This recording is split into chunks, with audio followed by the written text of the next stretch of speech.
We're back with the program. We got about 20 minutes left on this very special edition, Business Morning exclusive 1-hour interview with the interim administrator of the Nigerian Stock Exchange, Emmanuel Ikhazoboh. And our guest host on the program, Femi Awoyemi, the CEO at ProShare Nigeria. Femi, please move on. Well, one thing those who are in support of the interim administrator or not would agree on is a question of is the issue of reporting, meeting the listing requirements of sending in reports in there. And one of the few actions taken which elicited a number of across the board goodwill was the request for people to comply, where you find situations where people as far back as 2002, 2007 haven't been sending in returns. We recently published on Friday, I believe on Monday, a status update on about 72 of those whom you took actions on. 1, 2, 3, 4, 5, 6, 7, 8. As at Q3, only about 8 of those are still in full compliance. What is the concern about this particular key market requirement, which requires people to submit not only just their returns for the quarter and also forecast as well? Well, the first thing I did to bring back credibility really was, one of the first things I did was to insist that market information is crucial.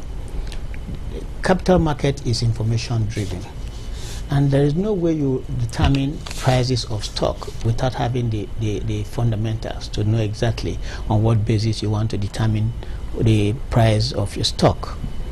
And it was really a shock to me that a lot of listed companies hadn't sent in their financials, some for 5 years, some 4 years, and the prices were going up.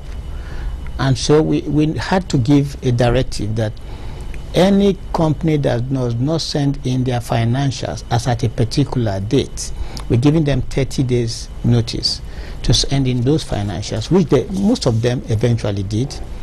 The area of concern now is the quarterly, all the financials to 2009. For those who have not submitted, the delisting process is going to start soon, of getting them delisted from the exchange. But the processes we have used was to say, if you do not submit, we put you on technical suspension. After 2 weeks, if you still do not submit, it goes on full suspension. Then after 30 days of that, then the delisting process begins. And so a lot of them have been complying, but we have a number of them, about 11, on whom the delisting process will commence in a few days. Now, when we talk about the area of, you said something about... I was focused more on the issue about some of them forecast and quarterly returns. Yes. And it's important as analysts to work on their focus. For example, in terms of computing believability index, that is people who give forecasts, you check from their actuals. These companies, are they just throwing out figures? Because most of the believability index rates, you find that some go so high and most go so low, and there doesn't seem to be anything that's tracking this gentleman. Absolutely, I agree with you, because it's an area of concern as well. I read the ISA to find out whether this was a compulsory requirement, because some of them came back to me to say, look, we've submitted our financials, the forecasts we are still working on because of uncertainties in the market. Whatever forecast you put in place may not meet with the actual because of changes, volatility in the marketplace and things. But that is no excuse. I must also say that probably we need to address that area in our ISA. To get listed in the exchange is an onerous tax now, the way I've seen it. To get them to meet all the guidelines as requested. It is true when they say getting listed in the exchange, it means like dancing naked in the marketplace, because you are opening up everything. A lot of companies are also worried that we get ourselves listed on the exchange while some of our competitors are not listed, and therefore those competitors have information about us, and therefore competition is no longer on a level playing field. So we, in that area, have been a bit lenient, but I'm trying to ensure that we balance it up. Maybe not necessarily lenient. The key thing is that if you get listed, there must be some measure of reward for being listed in terms of access to credit, in terms of banking relationship.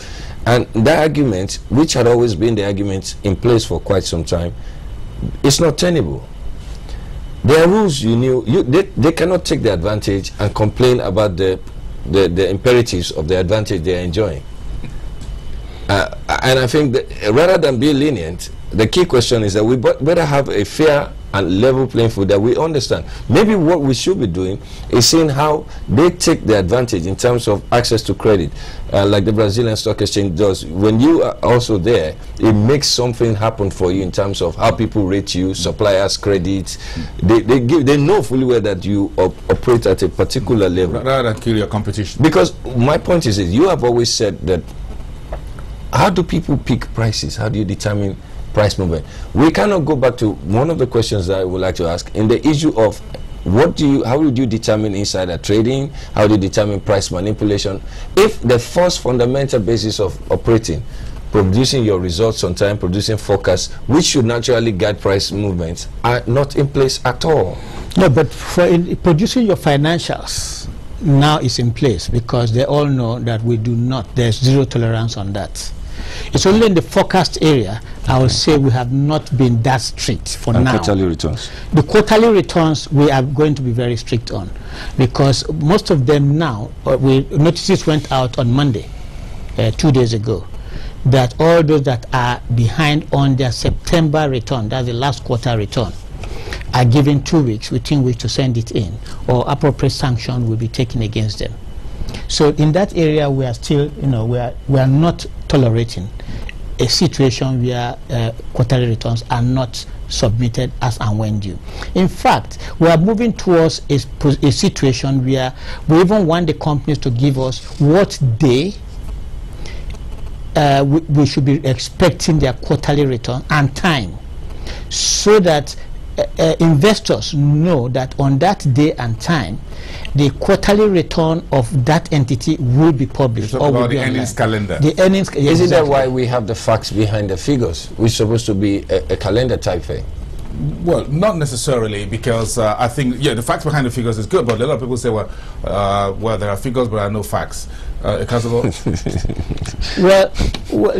well, I don't understand what you mean, no figures and there are no facts. Because the figures you have there, according to the companies are the facts. So it is for you to now be able to, decipher whether they are facts or not. So we are not in the position. I have a very big question. Sorry, but do you see your mission at the NSE possible in terms of the back office? After the break, we'll go for the final lap, which is the future of the exchange, which deals with the front end. Do you see the entire mission possible? Very possible. It is very possible, because we are working right from day one. Is the internal aspect I've been working on, because you needed to streamline and straighten out things in the back office. We're working on that. It is possible, and but it only therefore means that in the process of doing that, there's a lot of trading that has to be carried out, and which we're embarking upon.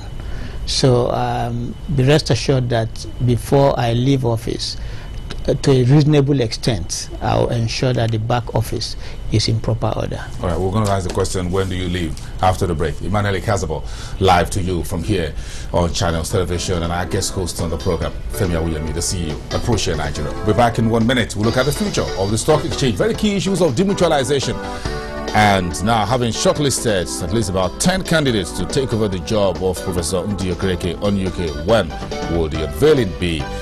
Well, I just inform you a few things. The Nigerian Stock Exchange Annual General Meeting will take place next week, November the 23rd, and the CSCS Annual General Meeting also on the 25th.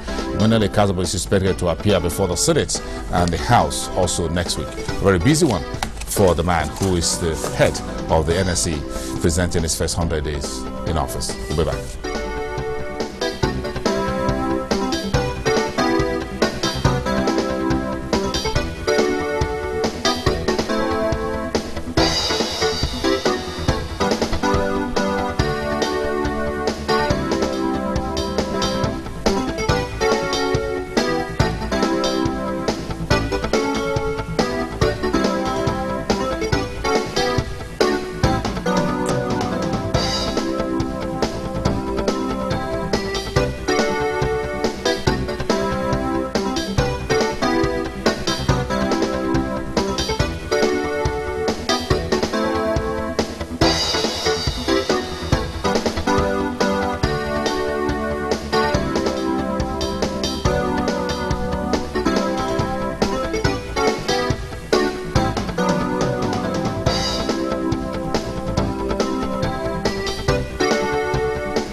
Emmanuel Ikhazoboh, the interim head of the stock exchange, has a very busy week, final week in November ahead of him, as you heard earlier on. The 2009 annual general meeting of the stock exchange has been suspended, is now taking place next week, as well as the shareholders meeting of its main subsidiary, the Securities Clearing House. Well, Ikhazoboh was also on the 1st of December standing there at the trading floor to extend the trading hours of the exchange from 12:30 to 2:30 in the afternoon. Well, quite a number of issues still moving forward. So this is the future of the Nigerian Stock Exchange. 50 years in the past, now stepping into the future. Let's spend the next few minutes. Very quickly, gentlemen, Emmanuel Ikhazoboh, the interim head of the exchange, live here in the studio, and our guest host, Awoyemi. Very quickly, very most important issue, Mr. Ikhazoboh, is the demutualization. Will you do it? Will someone else do it? Which is the best way to do it, based on what you found in the last 100 days? Well, looking into the future, demutualization is crucial and should be speedily done. Whether I'm going to do it or whether my successor will do it is something I cannot say for now. The issue is that looking at the World Federation of Exchanges, what we discovered during our efforts to get a full membership was that most of the entities that have been admitted as full members are all demutualized. Therefore, one of the issues I'm going to present to the council is my suggestion that we should try and fast track the demutualization process of the exchange. I think it will be good for the exchange, and it will also solve a lot of knotty issues which we presently have, trailing the exchange. May I rephrase the question? Do you think we should do this demutualization? And Aruma Ote, the SEC Director General, this is part of what she said very quickly on the, on the 5th of August this year. And she said that the stock exchange started a transformation program in 2008, and the key aspect of that is the transformation agenda and getting demutualization done. Do you think we should do this demutualization during this interim or what you call transition period once and for all, so that we can just have an exchange that is properly transformed, as it were? Now you talk about the World Federation of Exchanges and all that, the position of Nigeria within the West Africa for regional integration issue that you came back from Asia in Zambia over the weekend. Should we just deal with it once and for all, or we should just repackage the old stock exchange and move forward with it? So what would you say? New wine in a new bottle, a new bottle, a new wine. The issue you must bear in mind is that I had a mandate when I came into the exchange, and the mandate is go and bring back credibility to the exchange, clean up the back office, carry out a forensic, get a report out, then conclude the executive selection process. Demutualization was not part of the issues raised.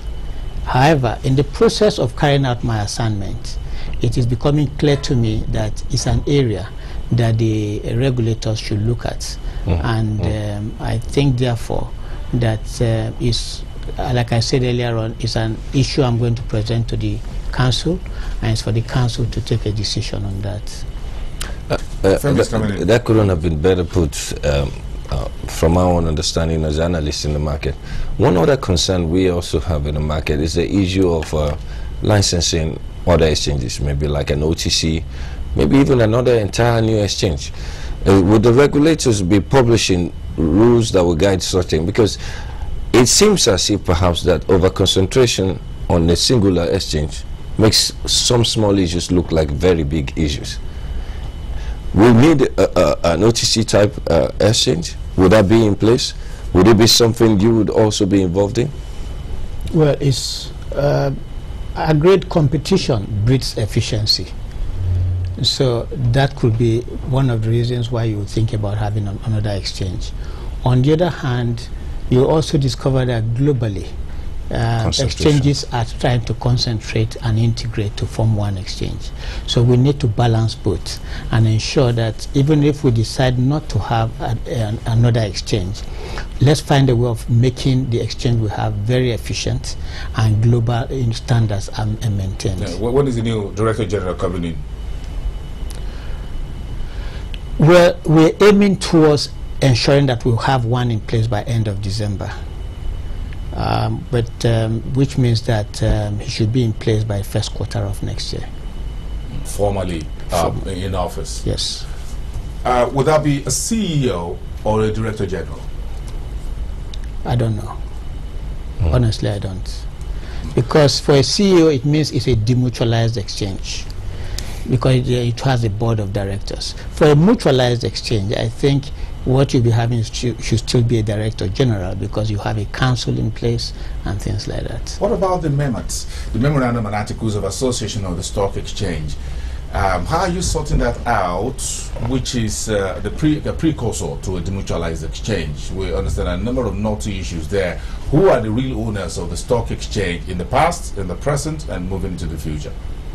Well, that's an area we're also looking at, because we need to put the MEMAT, tamper with some of the clauses to ensure that we have good corporate governance. And so we're working on that. The legal team are working on that. But whether in fact what we're going to have is for a demutualized exchange, I don't think so. Because for a demutualized exchange, you're going to have a new MEMAT altogether. And unless that process starts, I do not see us having a MEMAT that will be used by a demutualized exchange. We don't want to preempt what you say next week, but what will you be telling the Senate and the House when you appear before them, along with OTE next week? Well, I'll be telling them what we've done so far and what we think should be done into the future. And those are some of the issues we've just addressed at this interview. Any special thing to tell the legislators? That we have done house cleaning. They have. We're giving them the final. We'll be giving them the final report, and then the Capital Market Committee should be able to now appreciate the reason for the intervention. I'm going to give Febby a minute to just about 30 seconds about to ask. He took his final one on you before we wrap it. My concern is that first is to say congratulations for your 100 days, but to also tell you that in the next few weeks your tenure will go through some tougher phase. There are disclosures and commentaries out there that begin to challenge some of these actions, given the recent Cadbury incident that we begin to have, which may create distractions for you. My take is to ask you that what would be the Ikhazoboh legacy after all is said and done, maybe sometime next year when you hand over? Ikhazoboh's legacy will be to ensure that we are leaving behind a stronger exchange. We are leaving behind a transparent entity. We are going to leave behind an entity that has good corporate governance and meeting in global standards. You just said, Femi Awoyemi, thank you very much. You said you were prepared on the 5th of August. Are you prepared now? Very much. I now understand the market more. What prepares you? Adversity or accolades? Well, neither of them really. So what drives you? What drives me is ambition to make sure that my country is recognized globally as a place for investment. We all sit back, we criticize government is not doing this or that, regulators. When we have the opportunity, we should do something that will make the global environment see that we really still have people who are prepared to make our country the right place to come to. Well, thank you very much, Mr. Ikhazoboh, for being here. Emmanuel Ikhazoboh, the interim administrator of the Nigerian Stock Exchange, speaking to us exclusively here on Channels Television Business Morning for his first 100 days in office, and we step into the next 100 days. Femi Awoyemi, we thank you very much also for coming through, the CEO and head of analysts at ProShare Nigeria. That's about all on today's edition.